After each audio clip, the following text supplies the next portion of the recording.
Sounds like a breath of fresh air after. A breath of fresh air. ഈ expression നിങ്ങൾ എപ്പോഴെങ്കിലും use ചെയ്തിട്ടുണ്ടോ? George, she's a breath of fresh air. It means something new, different and refreshing. Well, you're a breath of fresh air. നമ്മൾ പ്രതീക്ഷയിൽ നിന്നും വ്യത്യസ്തമായി ഒരു experience അല്ലെങ്കിൽ ഒരു പേഴ്സൺ നമ്മളൊരു വലിയ മാറ്റം ഉണ്ടാക്കിയിട്ടുണ്ടെങ്കിൽ you can call it a breath of fresh air. Pat, you are such a breath of fresh air. For example, meeting my mentor was a breath of fresh air because he was so positive and friendly. Breath of fresh air.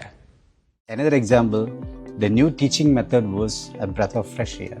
അതായത് പഴയ രീതിയിൽ നിന്നും വ്യത്യസ്തമായ ഒരു അനുഭവം. Just outside for a bit of fresh air. IELTS എക്സാമിൽ എക്സാമിനേഴ്സിനെ Impress ചെയ്യാൻ വേണ്ടി മാത്രം ഇഡിയംസ് യൂസ് ചെയ്യരുത്. Use dum if they naturally fit.